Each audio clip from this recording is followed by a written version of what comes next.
unboxing the Starbucks 2020 planner. I got the color of berry and let's go! So this is the box.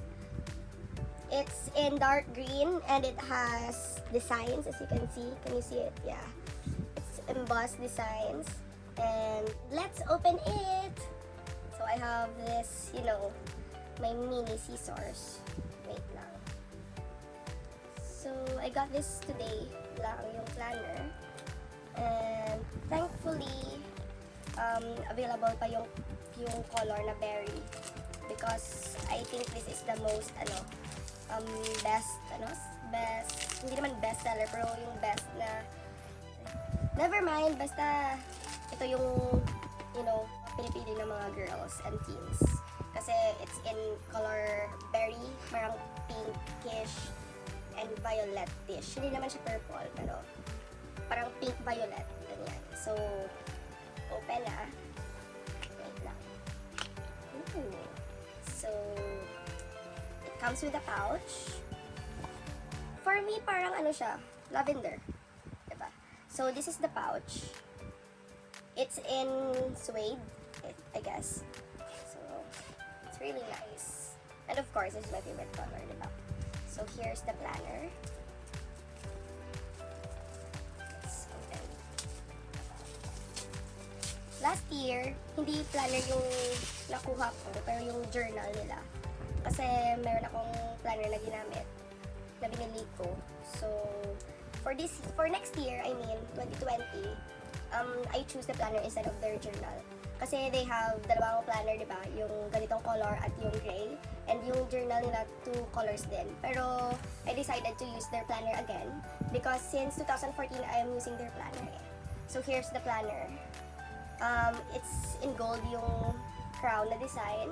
And it has its bookmark. And for 2020, na-curious ako bakit wala silang card kasama sa planner. Usually, meron silang card.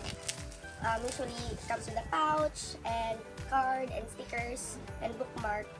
Pero, wala silang card kasi sabi ng barista, nakilala ko, their planner for next year is very nice in quality. That's why maybe they didn't put it with a card na lang. So, here it is. So nice. Hard case. So, it has free stickers. Ito. In gold and green. With their, color motif. So, here's the look. The dates. And it's in it's in horizontal. Yung mga dates. Only in one page and the other page is for blank. Depende sa'yo if what will you, kung anong susulatin mo dyan. So, here it is. Simple lang. So, it's up to you if what will you, do sa black space na ito. So, be creative with yourself. So, sa last page, meron silang, dot page. Usually, if nag-bullet journaling ka, this is what you use. So, you can put your, trackers, expenses mo, and of course, hindi nagbabago yung mga coupons nila.